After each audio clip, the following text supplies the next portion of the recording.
Study आई 8 में आपका स्वागत है। आज हम 16 जून के करंट अफेयर्स के वीडियो को लेकर आए हैं। वीडियो शुरू करने से पहले आप मेरे चैनल को लाइक, सब्सक्राइब और शेयर करें। तो हम वीडियो को शुरू कर रहे हैं। आज का मेरा पहला प्रश्न है, विश्व रक्तदाता दिवस वर्ल्ड ब्लड डोनर डे कब मनाया जाता है? ऑप्शन ए 14 जून, बी 7 जून, सी 8 जून, डी 12 जून।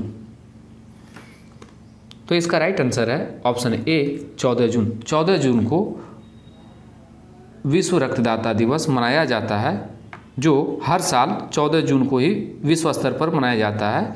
वहीं बात करें तो विश्व रक्तदाता दिवस 2022 का मेजबानी मेक्सिको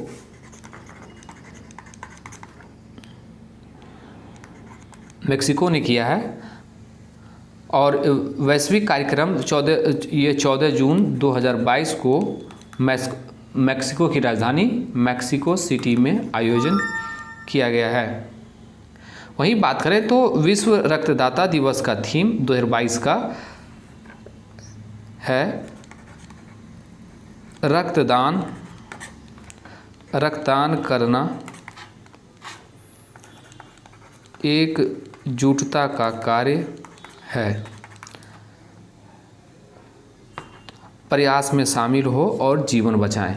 तो इनके बारे में एक चीज़ और जान लें कि 7 जून को विश्व खाद्य दिवस मनाया जाता है। विश्व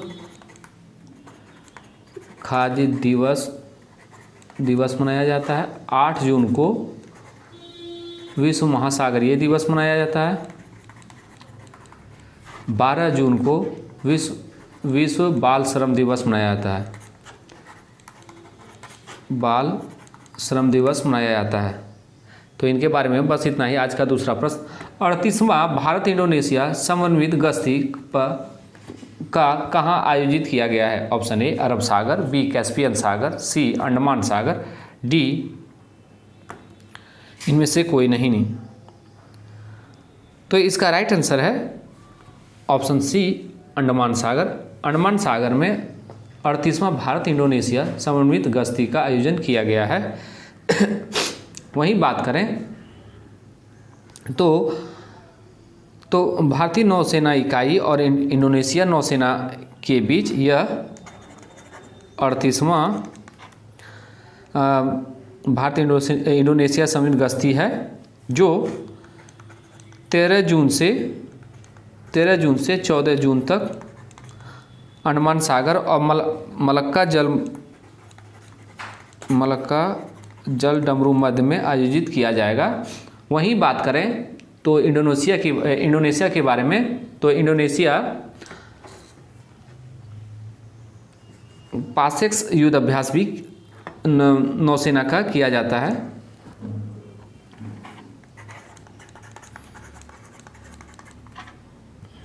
ये अरब सागर में किया जाता है। और वही बात करें तो इंडोनेशिया अपनी नई राजधानी नूसतारा बनाने की घोषणा की है। वहीं बात करें तो नूसतारा पूर्वी कालीमंथन जो बोर्नियो द्वीप पे है, उसी पे ये अपना राजधानी नया बनाएंगे, क्योंकि जो राजधानी वर्तमान में है वो समुद्र का जल बढ़ने के कारण वो डूब रहा है। इसके कारण ये सरकार के द्वारा फैसला लिया गया है। वहीं बात करें तो भारत और इंडोनेशिया कोयले पर 5वां संयुक्त कार्य समूह वस्तुतः आयोजित किया गया है। 5वां कार्य संयुक्त समूह आयोजित किया गया है। और उसके बाद बात करें तो कॉर्पोरेट का जो आयोजन किया जा रहा है, कॉर्पोरेट का जो मूल उद्देश्य है वाणिज्यिक शिपिंग, अंतर्राष्ट्रीय व्यापार और वैध सामग्री गतिविधियों के संचालन के लिए हिंद महासागर के क्षेत्र में सकुशल सुरक्षित करना है। तो इनके बारे में बस इतना ही। आज का तीसरा प्रश्न, भारत का पहला केंद्रीकृत एसी रेलवे टर्मिनल कहाँ शुरू किया गया? Option A Mumbai, B Bengaluru, C Jaipur, D Pune. तो इसका राइट आंसर है ऑप्शन बी पुणे बेंगलुरु। बेंगलुरु में भारत का पहला केंद्रीकृत एसी रेलवे टर्मिनल शुरू किया गया है। वहीं बात करें तो भारतीय रेलवे ने डीजल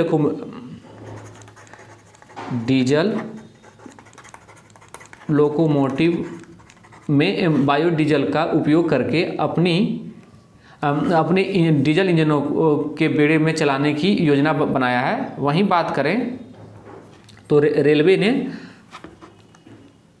SETS मतलब smart event tracking system, smart event tracking system का इस्तेमाल कर रही है,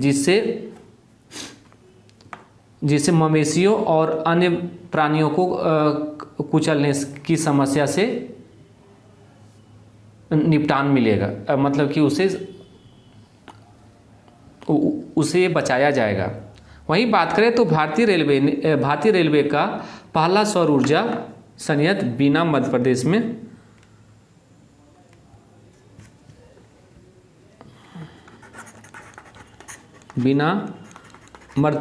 में भेल के द्वारा लगाया गया। और अब भेल के द्वारा 1.7 मेगावाट सौर फोरवार्षिक संयंत्र चालू किया है। वहीं बात करें तो रेलवे के द्वारा रेल कौशल विकास योजना लॉन्च किया है। और वहीं करंट अफेयर्स की बात करें तो रेलवे ने AC 3 टियर ट्रेनों में एक नया इकोनॉमी क्लास पेश किया है और इसका जो किराया होगा AC 3 टियर से 8% की कम होगा। वहीं बात करें तो इस सुविधा को पहली बार प्रयागराज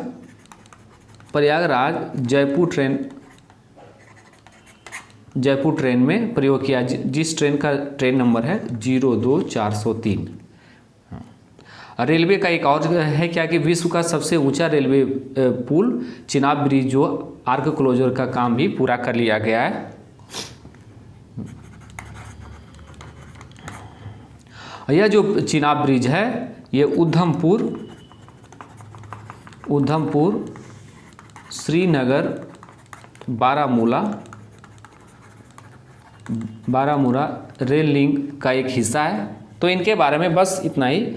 आज का चौथा प्रश्न, किस राज्य सरकार ने किसान पंजीकरण और एकीकृत लाभार्थी सूचना प्रणाली या फ्रंट सॉफ्टवेयर लॉन्च किया है? ऑप्शन ए कर्नाटक सरकार, बी आंध्र प्रदेश सरकार, सी महाराष्ट्र सरकार, डी उत्तर प्रदेश सरकार।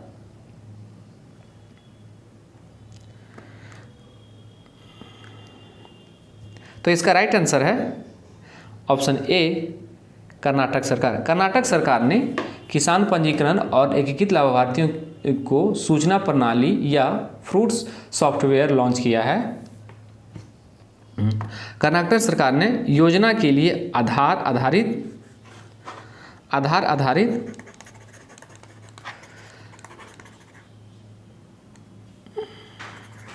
आधारित एकल, जिसको सिंगल विंडो सिस्टम रजिस्ट्रेशन और किसान रजिस्ट्रेशन और एकीकृत सूचना की प्रणाली को लॉन्च किया है। वहीं बात करें तो कर्नाटक सरकार ने नवीकरणीय ऊर्जा नीति को भी मंजूरी दे दी है। इस नीति से अगले 5 सालों में कर्नाटक में 10 गीगावाट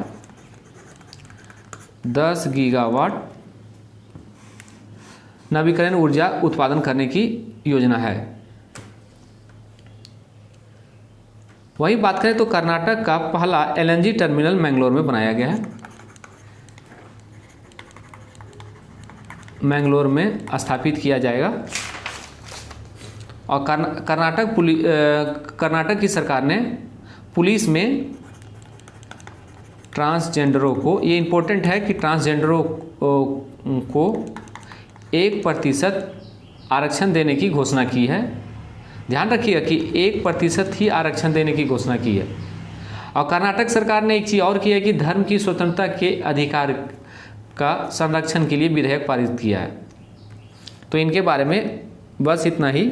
आज का 5वां प्रश्न, NCPCR का बाल श्रम उन्मूलन सप्ताह कब से कब तक मनाया जाएगा? ऑप्शन ए 11 से 19 जून, बी 12 से 20 जून, सी 14 से 22 जून, डी 10 से 18 जून। तो इसका राइट आंसर है ऑप्शन सी 12 से 20 जून। 12 से 20 जून ऑप्शन बी।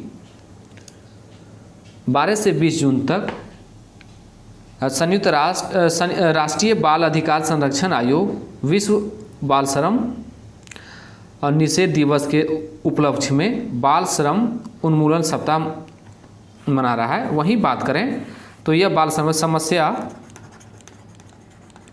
समस्या पर ध्यान देने और इसके उन्मूलन के उपाय खोजने के महत्व के रूप में 12 जून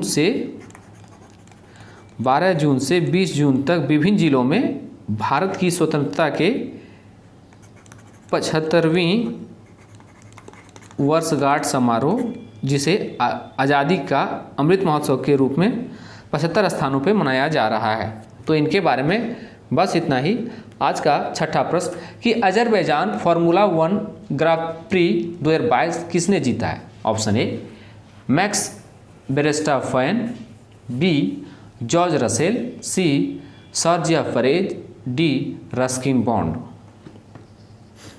तो इसका राइट आंसर है option A Max Verstappen. Max Verstappen ने अजरबैजान फार्मूला 1 ग्रां प्री 2022 जीता है। वहीं बात करें तो रेडबुल के ये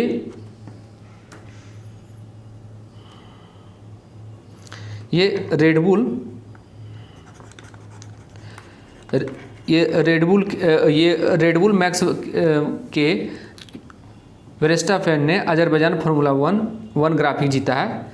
यह इस सीज़न का जो उनका है ये 5वीं जीत है,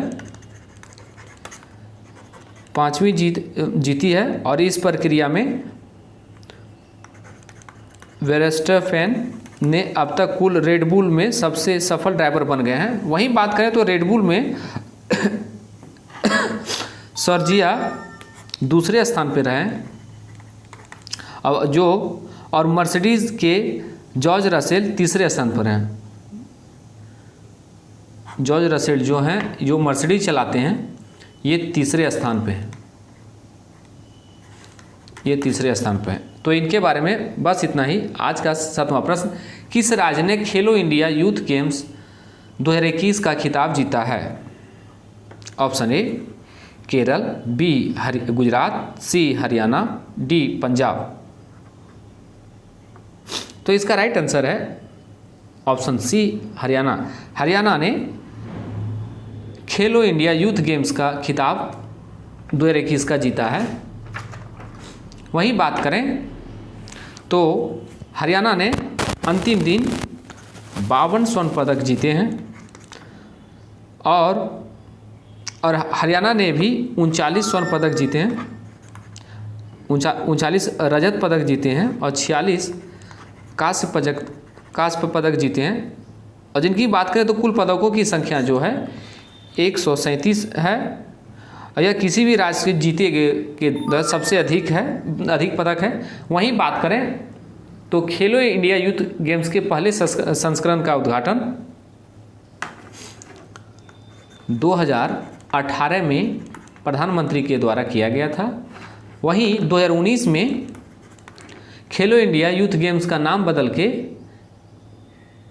पहले इसका नाम खेलो इंडिया स्कूल गेम्स था, जिसे बाद में 2019 में इसके नाम बदल के खेलो इंडिया यूथ गेम्स कर दिया गया है। वहीं बात करें तो खेलो इंडिया यूथ गेम्स 2022 का 6 अलग अलग राज्यों में, जैसे महाराष्ट्र, असम, MP, दादर और नागर हवेली, दमन दीव और मेघालय में शुरू होगा। वहीं बात करें तो खेल की भावना के विकास के लिए प्रतियोगी को प्रतिवर्ष प्रतिवर्ष 5 लाख रुपए दिए जाएंगे। और खेलो इंडिया यूथ गेम्स जो भाग लेने के लिए जो उम्मीदवार होते हैं उनके लिए क्या क्या चाहिए ये आप जान लें, तो कोई भी बच्चे इसमें आराम से पार्टिसिपेट कर सकते हैं। पहला इनको 5 चीज़ चाहिए। पहला उम्मीदवार का पासपोर्ट साइज का फ़ोटो, फिर पहचान पत्र, उसके बाद विद्यालय का प्रमाण पत्र, उसके बाद जन्म प्रमाण पत्र और बैंक पासबुक। इसमें इतना ही चाहिए। और वहीं बात करें तो खेलो इंडिया गेम्स में कौन कौन सा खेल शामिल है, तो खेलो इंडिया गेम्स में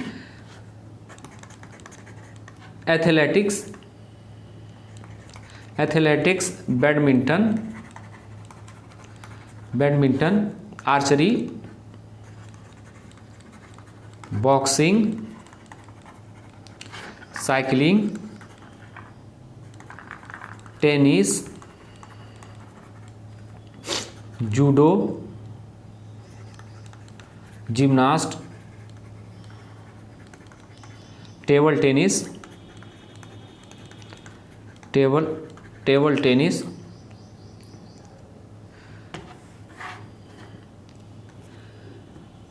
shooting, swimming,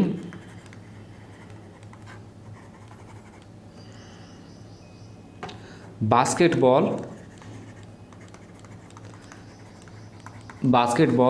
hockey, kabaddi, kho kho, wrestling,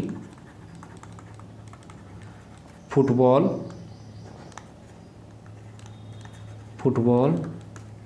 और साइकिलिंग शामिल है।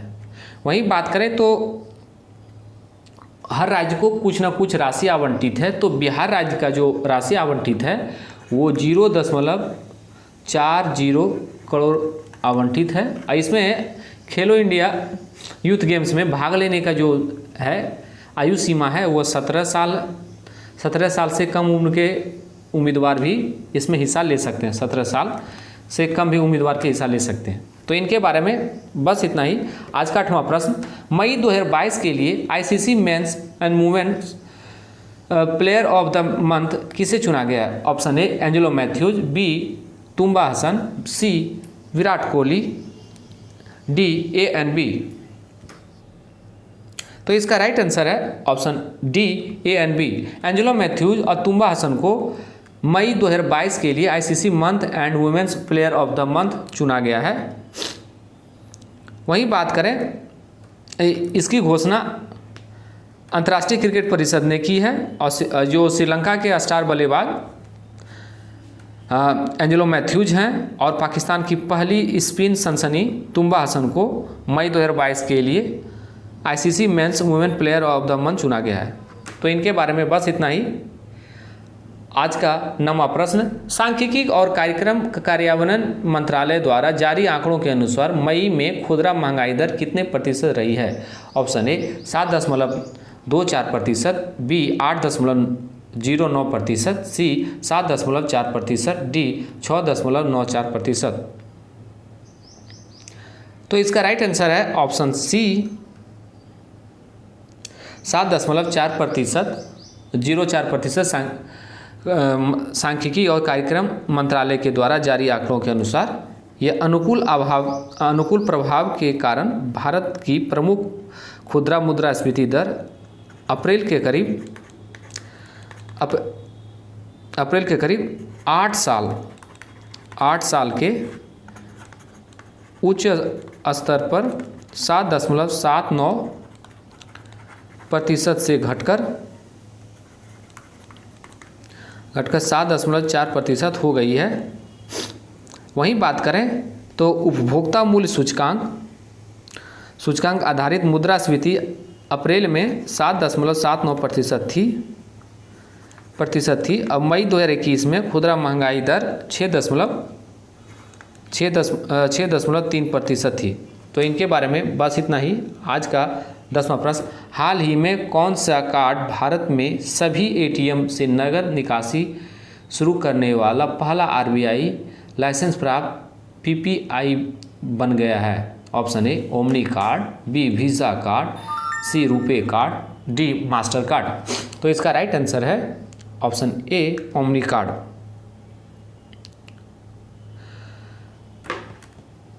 ओमनी कार्ड भारत में सभी एटीएम से नगद निकासी शुरू करने वाला पहला आरबीआई का लाइसेंस प्राप्त पीपीआई कार्ड बन गया है। वहीं बात करें तो भुगतान समाधान प्रदाता और ओमनी कार्ड ने घोषणा की है कि वह देश में किसी भी एटीएम से रुपए संचालित कार्ड का उपयोग करके निकासी शुरू करने वाला पहला आरबीआई लाइसेंस प्राप्त पीपीआई मतलब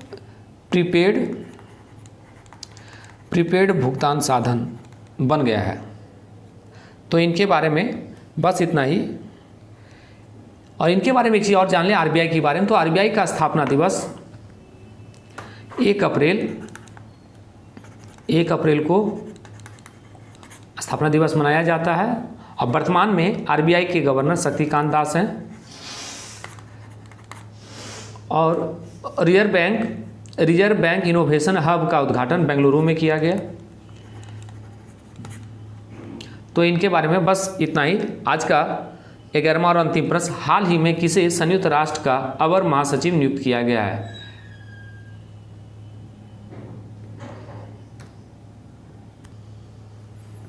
option A Rabab Fatima, B Sabreen Kumar, C कॉन्ट्रेन रेटो, डी एंटोनियो गुटेरस। तो इसका राइट आंसर है ऑप्शन ए रबाब फातिमा। रबाब फातिमा को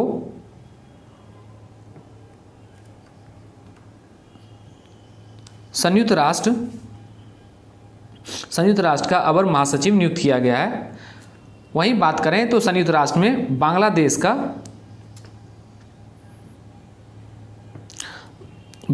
का अस्थायी प्रतिनिधि राजदूत रबाब फातिमा को संयुक्त राष्ट्र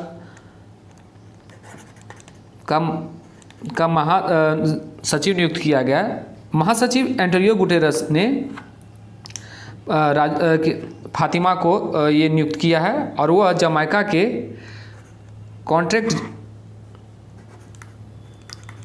कॉन्ट्रेनेरेट्रेट की जगह लेगी, जिन्हें सेफ डी कैबिनेट के रूप में नियुक्त किया गया है।